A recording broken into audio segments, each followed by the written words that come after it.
plan. Second part.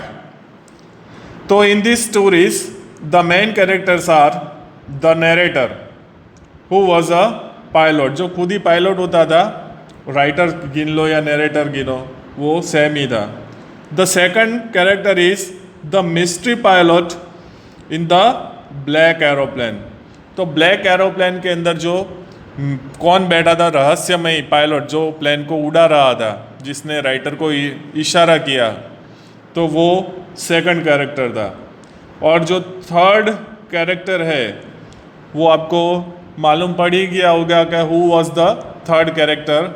So third character is the lady eight the control room who informed him that nobody were in the sky. So this story is set in a plane flying over France. तो France के ऊपर से जो plane उड़ रहा था, तो वो प्लेन के अंदर ये स्टोरी सेट की गई है. The theme of the story is, the story explores the theme of mystery and thrill. तो मिस्ट्री मीन्स रहस्य और थ्रिल मीन्स रोमांच. तो ये स्टोरी के अंदर आप देखें तो एक तरह की ये मिस्ट्री है और थ्रिल भी है. तो इसके अंदर जो मेन इवेंट्स है हमारी, तो first is the writer was flying to England from France on one starry night. तो इसके अंदर जो राइटर है वो इंग्लैंड से फ्रांस की तरह जा रहा था कि स्टेरी नाइट, स्टेरी मीन्स तूफानी रात को. Suddenly he was caught in a huge black cloud. अचानक ही वो कहाँ पे फंस जाता है? ह्यूज. ह्यूज मीन्स बहुत ही बड़ा, और black cloud, black cloud means काला बादल. तो काले बादल के अंदर वो सडनली फंस जाता है. The second event. तो ये तो बात थी कि राइटर ने इंग्लैंड जा रहा था फ्रांस से, तो फ्रांस से उसने शुरू किया था उड़ना और इंग्लैंड की ओर जा रहा था. तो वहाँ पे वो एक बड़े से बादल के अंदर फंस जाता है. तो ये थी हमारी फर्स्ट इवेंट. अब हम सेकंड इवेंट देखें. One by one the compass, radio and other instruments in his aeroplane failed. तो ऐसे बादल में फंस जाने के बाद जो सेकंड इवेंट क्या हुई कि उसके जो भी प्लेन के अंदर इंस्ट्रूमेंट होते हैं, जैसे कि कंपास, जिसे हम दिशा यंत्र बोलते हैं. कंपास एरोप्लेन में कंपलसरी है.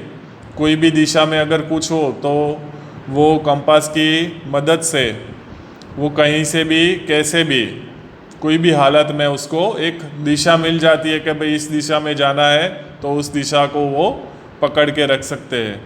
तो उस दिन क्या हुआ, ब्लैक क्लाउड के अंदर दस्ते स्टॉर्म के अंदर ये उसने सारे इंस्ट्रूमेंट काम करने बंद हो गए थे. एक तो कंपास, रेडियो और जो अदर इंस्ट्रूमेंट होते हैं प्लेन के अंदर, उन सब ने काम करना बंद कर दिया था. फिर क्लाइमेक्स देखते हैं. फिर क्या हुआ, तो एक तो एरोप्लेन लेके निकलता है और इसके इंस्ट्रूमेंटों ने भी काम कर दिया. तो ये मेन टू इवेंट्स थी इसमें. फिर क्लाइमेक्स के अंदर मैंने आपके फर्स्ट पार्ट में भी बता दिया है कि क्लाइमेक्स क्या हुआ होगा. Suddenly the writer so one black aeroplane in the cloud cover. तो अचानक ही राइटर ने देखा कि दूसरा एक ब्लैक एरोप्लेन जो कि क्लाउड में उसको कवर करता है, मीन्स उसके पास में से निकलता है. The pilot signalled him to follow after. तब जो उस ब्लैक एरोप्लेन का जो पायलट था उसने राइटर को क्या दिया था? सिग्नल दिया कि भाई मेरे पीछे पीछे आओ. सो उसने उसको फॉलो करने का इशारा किया कि भाई मेरे पीछे पीछे चलो, क्योंकि वो काले बादलों में से कैसा निकला जाए. तो मतलब एक तरह की मदद देने के लिए उसने इशारा किया, भाई मेरे पीछे चलो, मुझे रास्ता मालूम है, मैं तुम्हें अच्छी जगह पे पहुंचा दूंगा या तो लैंड करा दूंगा। तो इस तरह से उसको वो इशारा करता है। द राइटर डिड दैट, तो राइटर ने भी, उसने जो सिग्नल दिया कि भाई मेरे पीछे आओ, तो राइटर ने भी ऐसा ही किया जैसे उसने इशारा किया, भाई मेरे पीछे आओ। अगर शायद वो इसका इशारा समझ के भी उसके पीछे पीछे नहीं जाता तो उसको बहुत बड़ी प्रॉब्लम हो जाती। बट ऐसे समय पे किसी पे भरोसा करके जो उसने लैंड किया अपने प्लेन को, तो वो वहाँ पे सक्सेस हो जाता है। तो राइटर ने भी, उसने इशारा किया तो उसके पीछे पीछे चल दिया and landed safely near the control room. फिर उसके पीछे पीछे चलने के कारण वो ब्लैक क्लाउड से, मतलब स्टॉर्म में से बाहर निकल जाता है और जहाँ पे प्लेन लैंड होता है वहाँ के पास में जो कंट्रोल रूम है उसके पास में उसने अपना प्लेन को लैंड कर देता है। So resolution is that the writer asked about the black aeroplane to the woman at the control tower. फिर क्या होता है कि भाई राइटर जानना चाहता था कि जो ब्लैक एरोप्लेन उड़ा रहा था उसका पायलट कौन है। तो उस जानने की खातिर वो अपना प्लेन लैंड करके कंट्रोल रूम की तरफ जाता है और वहाँ पे जो लेडी बैठी हुई है उसको पूछता हुआ है कि भाई जो ब्लैक एरोप्लेन में पायलट कौन था, उसकी जानने की कोशिश करता है। The woman told him there were no other aeroplanes flying that day. तो वो कंट्रोल रूम में लेडी जो बैठी हुई है उसने बोला कि भाई उस दिन दूसरा कोई भी प्लेन नहीं उड़ रहा था, फ्लाई नहीं कर रहा था, सिर्फ आपका ही प्लेन उड़ रहा था उस दिन। और उसमें अगर प्लेन ही नहीं है तो पायलट कौन होगा वो तो आपको भी मालूम है कि कैसे पता चले। तो यहाँ पे जो मिस्ट्री और थ्रिल दोनों दिखाए गए हैं कि ऐसे टाइम पे आकर किसी ने मदद की तो वो थ्रिल पैदा होता है हमारे अंदर।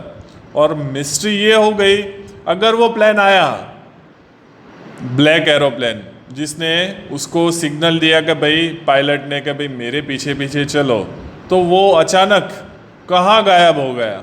तो ये एक मिस्ट्री है जिसको न राइटर सॉल्व कर सकता था न तो कोई कंट्रोल पॉइंट पे बैठी हुई जो वुमन थी ना वो सॉल्व कर सकती थी। तो यहाँ पे जो मेन कैरेक्टर्स है, एक तो राइटर, दूसरा पायलट। कौन पायलट? मिस्ट्री पायलट जो ब्लैक एरोप्लेन उड़ा रहा था, और जो लेडी कंट्रोल रूम पे बैठी हुई जिसने बताया कि भाई आपके एरोप्लेन के अलावा उस दिन उस रात को कोई भी प्लेन उड़ नहीं रहा था। इसलिए यहाँ पे जो मिस्ट्री है उसका कोई सॉल्यूशन नहीं मिल रहा है। आगे की जो रीडिंग है, सो थर्ड पार्ट में हम इसकी रीडिंग करते हैं और जो इसमें जो न्यू वर्ड्स आते हैं वो आपको लिख देने हैं और जो नहीं आते उसको आपको लर्न करने हैं। जो आते हैं वो ठीक है, जो नई न्यू वर्ड्स आते हैं वो आपको अपनी नोटबुक्स में लिखने हैं। So we will start our third part. Thank you.